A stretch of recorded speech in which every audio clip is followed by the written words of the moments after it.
जय श्री राम। मंगल भवन अमंगल हारी, द्रवहु सुदशरथ अजिर बिहारी।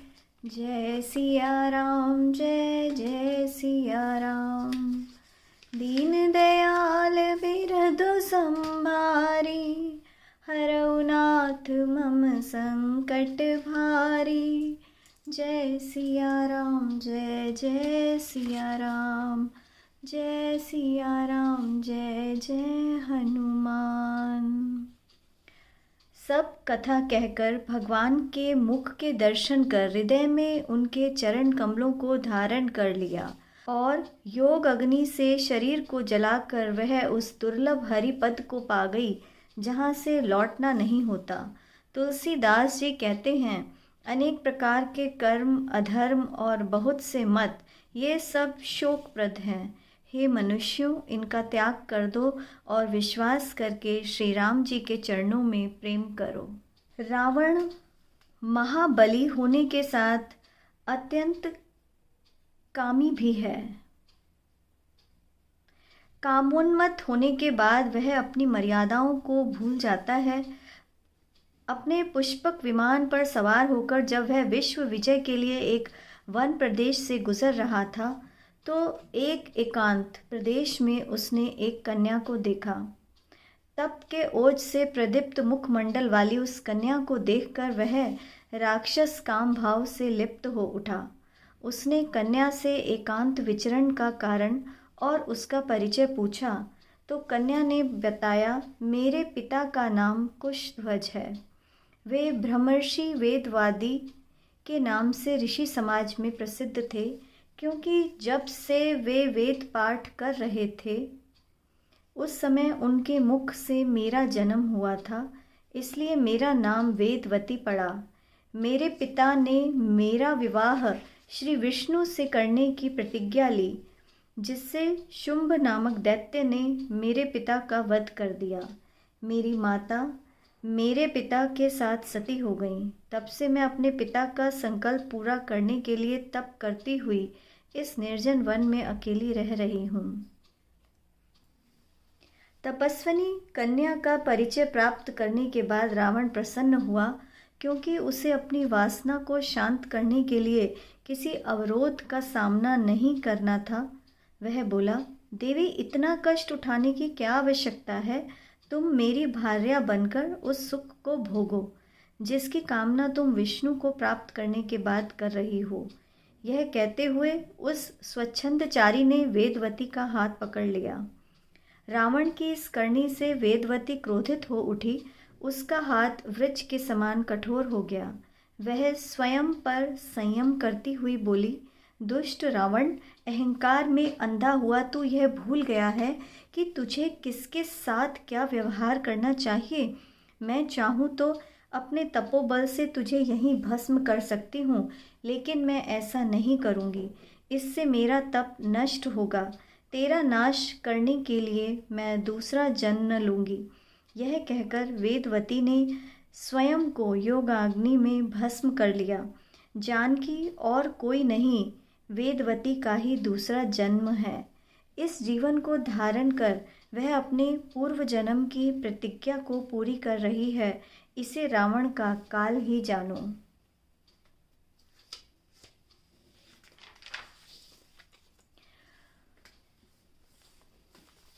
जो नीच जाति की और पापों की जन्मभूमि थी, ऐसी स्त्री को भी जिन्होंने मुक्त कर दिया।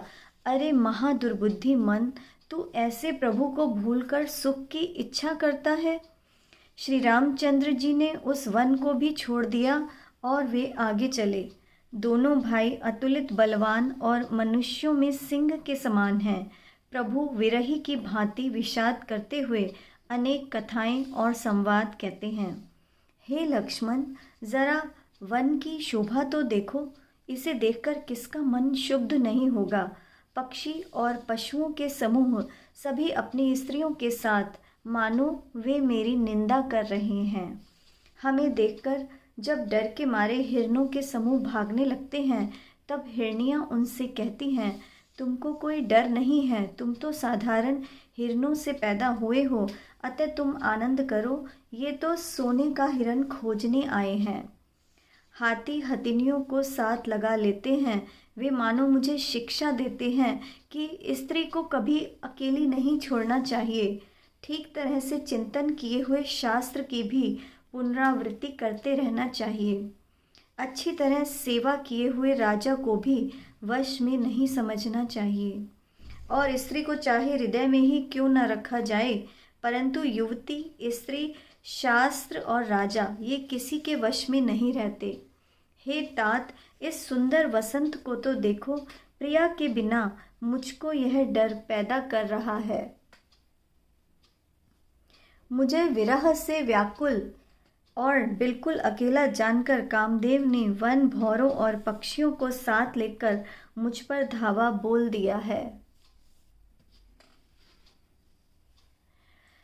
परंतु जब उसका दूत यह देखकर गया कि मैं भाई के साथ हूँ, अकेला नहीं हूँ, तब दूत की भांति सुनकर कामदेव ने मानो सेना को रोककर डेरा डाल दिया है।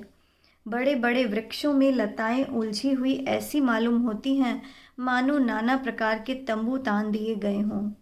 केला और ताड़ के बड़े बड़े पत्ते सुंदर ध्वजा पताका के समान हैं। इन्हें देखकर वही नहीं मोहित होता जिसका मन धीर है। सारे वृक्ष नाना प्रकार से फूले हुए हैं, मानो अलग अलग वेश धारण किए हुए बहुत से तीरंदाज हों। कहीं कहीं सुंदर वृक्ष सुशोभित हो रहे हैं, मानो योद्धा लोग अलग अलग होकर छावनी डाले हों। कोयलें कूज रही हैं, वही मानो मतवाले हाथी चिंघाड़ रहे हैं।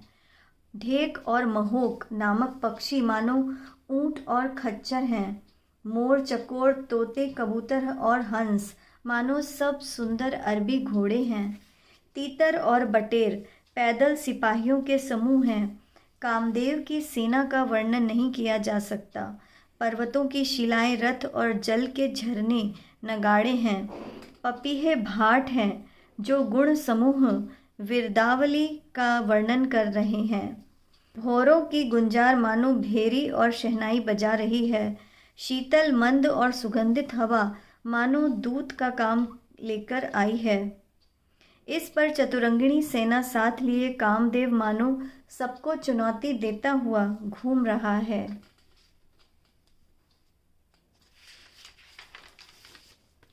हे लक्ष्मण, कामदेव की सेना को देखकर जो धीर बने रहते हैं, संसार में उन्हीं की प्रतिष्ठा होती है।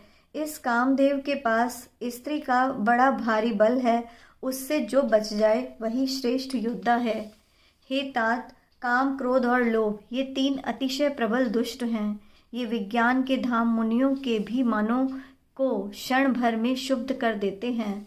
लोभ को इच्छा और अभिमान का बल है, काम को केवल स्त्री का बल है और क्रोध को कठिन वाणी का बल है। श्रेष्ठ मुनि विचार कर ऐसा कहते हैं।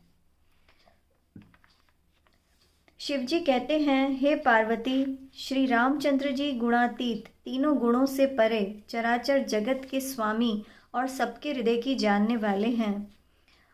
उपर्युक्त बातें कहकर उन्होंने कामी लोगों की बेबसी दिखलाई है और धीर विवेकी पुरुषों के मन में वैराग्य को दृढ़ किया है। क्रोध, काम, लोभ, मद और माया ये सभी श्री राम जी की दया से समाप्त हो जाते हैं।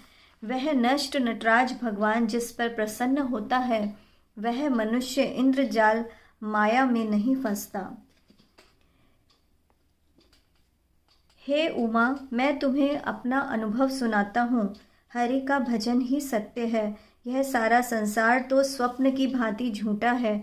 फिर प्रभु श्री राम जी पंपा नामक सुंदर और गहरे सरोवर के तट पर गए। उसका जल संतों के हृदय की तरह निर्मल है। मन को हरने वाले सुंदर 4 घाट बंधे हुए हैं। भांति भांति के पशु कहीं कहीं जल पी रहे हैं, मानो उदार दानी पुरुषों के घर मांगने वालों की भीड़ लगी हो। कमल के पत्तों की आड़ में जल का जल्दी पता नहीं लगता। जैसे माया से ढके होने के कारण निर्गुण भ्रम दिखाई नहीं देता। उस सरोवर के अत्यंत अथाह जल में सब मछलियां सदा एक समान सुखी रहती हैं। जैसे धर्मशील पुरुषों के सभी दिन सुख से बीतते हैं। मंगल भवने अमंगल हारी, द्रवहु सुदशरथ अजिर बिहारी। जय सिया राम जय जय सिया राम। दीन दयाल बिरधु संभारी, हरऊ नाथ मम संकट भारी। जय सिया राम जय जय सिया राम। जय सिया राम जय जय हनुमान। जय श्री राम।